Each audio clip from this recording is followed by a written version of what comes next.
Para pemirsa Kompas TV, kita tahu bahwa sudah 3 bulan lebih invasi atau operasi militer Rusia di Ukraina, tapi saat ini belum ada titik terang mencapai akhir. We will talk about the current situation of Russia and Ukraine war from the Russian point of view.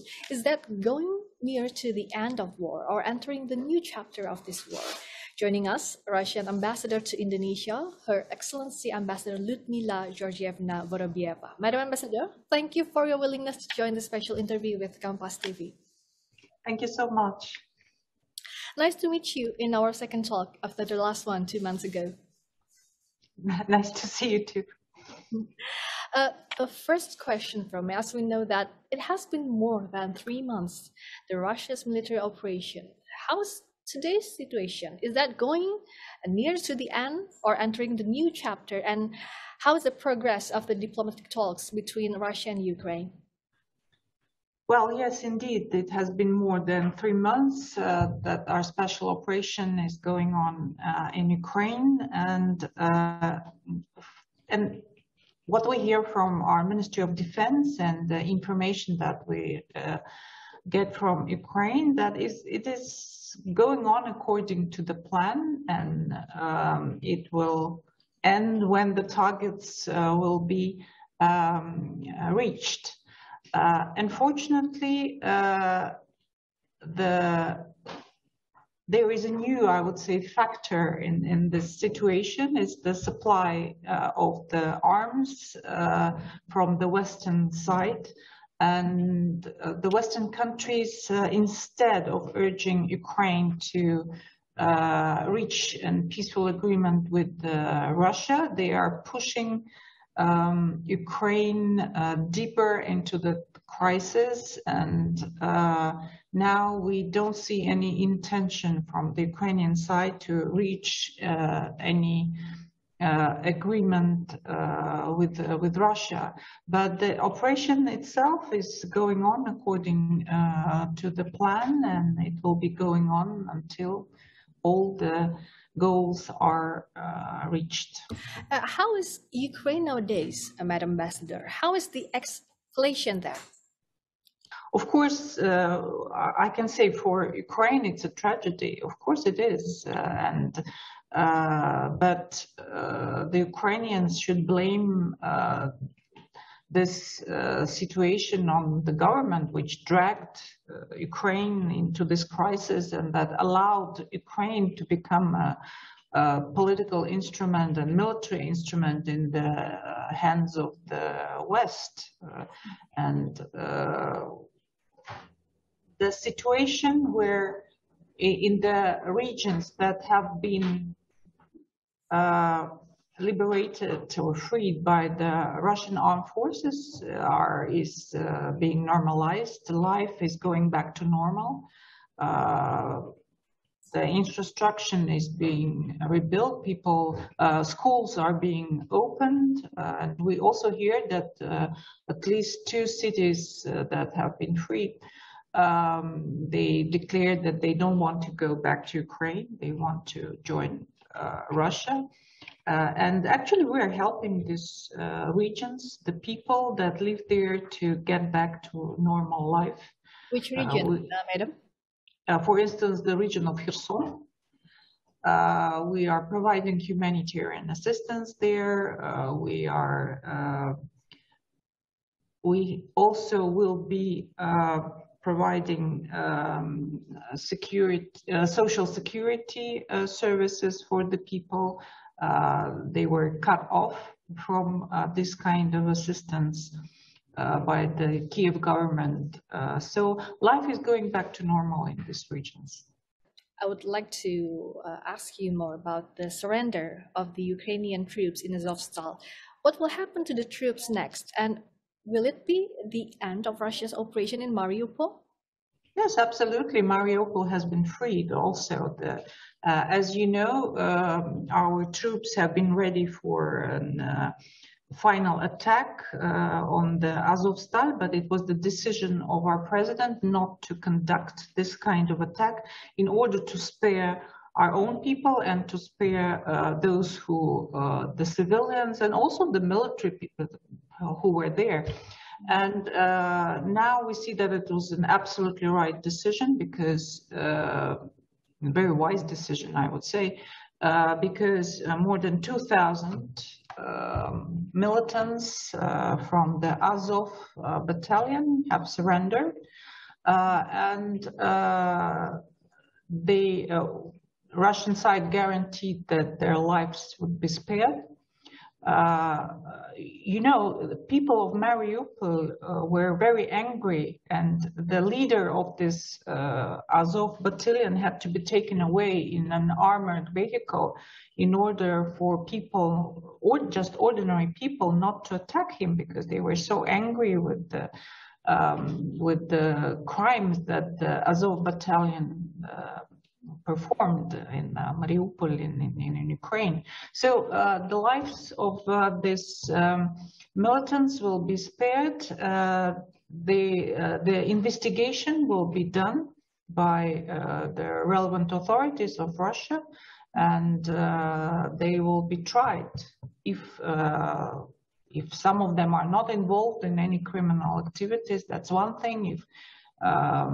If they are war criminals, they'll be tried and sentenced according to the laws of the Russian Federation. War is not what we're looking for, absolutely. So the sooner it ends, the better, of course, because we want to spare people, we want to spare Ukrainians, and we want to spare Russians. But again, the problem is that the West is pushing Ukraine into continuing this war, instead of trying to urge the Ukrainian government to sit at the same table with the Russian side and find a solution. They are urging Ukraine to continue this this war, and actually it just drags Ukraine deeper into the tragedy and the crisis. And the West is supplying more and more arms. The United States has declared that they will spend more than $40 billion to provide arms to Ukraine. They are just pouring oil into the fire. And again, we don't see any intention from the Ukrainian side, like maybe a couple months ago when there were several rounds of negotiations between Russia and Ukraine. But now we only see and we hear this very aggressive statements from the West that Ukraine need to win in this war, what they say, and they should fight till the last end, and they should fight till the victory. It will never happen, of course. It will just lead to more and more victims and, among Ukrainians and among Russians, of course. Very huge geopolitical dynamic change when Finland and Sweden aim to be part of NATO, responding to Russian invasion or military operation in Ukraine. How does Russia see this movement? Well, it has been stated, of course, that it's a big mistake and that we will not stand idle looking at this. The scale of response, it's not for me to decide. That will be decided by the president and the government. But of course, it's a mistake. It will not contribute to any easing of the situation or to this geopolitical tensions that have been raising for, as we see in the last years. So it will not contribute to the resolution of this situation. And let's go back to the background of this war. The EU said that Russia's statement about genocide in Lugansk and Donetsk was a fabrication of disinformation over the past. Mission by Council of Europe and OSCE have analyzed and reported that there was no mass-scale killings or genocide happened. How does Russia respond to this and see this? That is absolutely not true. It's a part of this terrible information attack, information terrorism, or information war that is being conducted against Russia. How can you deny that 14,000 people have been killed in Lugansk and Donetsk? Why don't the Western media go to Lugansk and Donetsk and ask people there? We have tons of documents and statements by witnesses in Lugansk and Donetsk. There is a memorial in this, for instance, the Elio Evangel, to children that were killed in these regions by Ukrainian forces, by Ukrainian armed forces, by the Azov battalion that now is surrendering, that has surrendered in Mariupol. You cannot, deny it, and you cannot mask it. Or the thing is that there have been so many lies and so many fakes about what was going on in Lugansk and Donetsk and what is now going on in Ukraine. Again, if the West actually acknowledge, or Ukraine recognize that this kind of things, the genocide, has been happening in Lugansk and Donetsk, then how would they be able to support Ukraine and the present government? The present government in Ukraine should be tried as war criminals. Mm-hmm. And we know that President of Indonesia, Jokowi, as the G20 presidency, has communicated with President of Russia, Vladimir Putin, President of Ukraine, Volodymyr Zelensky, and also with other countries to support a peaceful solution to end the Russia-Ukraine war. We said that. As Indonesia also invited Ukraine, will President Putin come to G20 in Bali next November? We really appreciate the balanced position of Indonesia and the president of Indonesia towards the crisis in Ukraine. And of course, we see this sincere intention from the Indonesian side to find a solution, a peaceful solution to this crisis. And of course, again, not a single normal person would say war is good and peace is bad. Of course not. War is always a tragedy. So we appreciate the balanced position of Ukrainian side. And Indonesia, as the G20 chairperson, of course, has the right to invite whoever they think necessary to the G20 summit. The invitation for President Putin has been issued by President Widodo. We received the preliminary confirmation from the president that he has the intention to attend the G20 Bali, but there is still 5 months to go until the summit happens, and of course a lot will depend on how the situation develops. But again, we're appreciative that Indonesia has taken a firm stand that no one should be excluded from the G20 summit, and that the G20 summit should concentrate on the financial and economical issues and not the political issues. Russia's point of view, will G20 still be relevant and effective to reach the goal of today's situation? Absolutely, absolutely.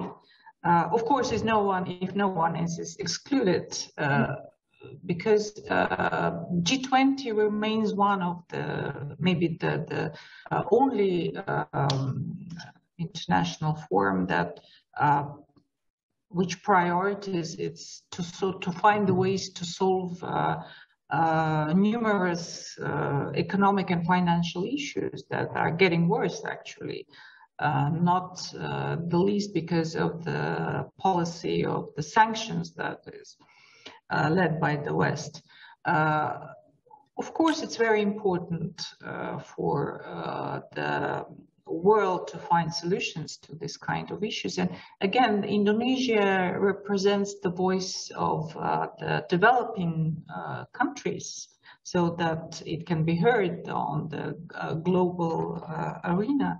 And in our world that is changing now, undergoing a big transformation, it becomes even more important. And we all know that Indonesia's foreign policy is not aligned. And how could Indonesia be the mediator or the third party to help the, let's say, the peaceful agreement happen between Russia and Ukraine? You know, I'm really doubtful that our Western partners will allow a peaceful agreement to happen between Russia and Ukraine. They are doing whatever they can to make this crisis last as longer as possible.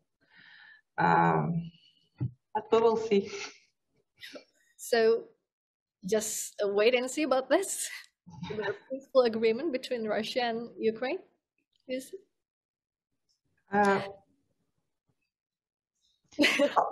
you see, of course, people are, and in Russia also, we would like to see this crisis to be solved as soon as possible, and that right. The war should end, of course. But the problem is that what is going on in Ukraine has a very serious geopolitical implications, of course. And there are so many actors involved in this situation. And the majority of these actors, they don't have any intention to let this crisis be solved. And I'm not talking about Russia. We would like to solve the situation and to conduct this operation as soon as possible because we don't want to have to see victims. We want to spare Ukrainians, and we are doing that. And the very good example is the surrender of Azov battalion in Azovstal. No attack, no massive bombings, and they surrendered, and their lives are saved. During the war, many civilians lost their homes, husband, wife, children, family, and friends, either separated or killed in this war. I have to ask you, Madam Ambassador, we ask you, when will this war end? Sure that nobody prefers war in this century and developed civilization. The sooner the better, that's what I would like to say. You know, again, for Russians, we see it as a tragedy for our Ukrainian sisters and brothers. But again, sometimes you have to take these drastic measures in order to prevent a much bigger tragedy from happening. Now we have overwhelming evidence that a massive attack was prepared by the Kiev government and supported by the Western countries against Lugansk and Donetsk and the Crimea in March this year. And by starting this operation, we actually prevented this from happening. Another thing, now we have also overwhelming evidence on the biolaboratories that the United States have created in Ukraine, more than 36 biolaboratories that were developing biological weapons, and guess against which country this biological weapons would have been used, of course, against Russia. So we now are, and we have prevented a much bigger tragedy from happening. About the biolab, the UN said that no sign of Ukraine bioweapons labs after further Russian claims, and so the US denied the allegation. What is the strong evidence about that, Madam Ambassador? No, they confirmed, when Victoria Nuland was giving evidence in the Congress, she actually acknowledged that there are biolaboratories in Ukraine, and now our Ministry of Defense has gathered, after we started this operation, documents that these illegal activities were going on in these biolabs, and we're going to submit this evidence to the United Nations. But we still hope that there will be peaceful agreement or peaceful way to end this war. Yeah, we hope that too. Yeah, Madam Ambassador, really hope that conflict will be resolved the sooner the better to prevent and stop more casualties in this war. Your Excellency. Absolutely. Thank you so much for sharing the Russian perspective in this special interview with KompasTV. Russian Ambassador to Indonesia, Her Excellency Lyudmila Georgievna Vorobieva. Thank you. Thank you so much. Thank you.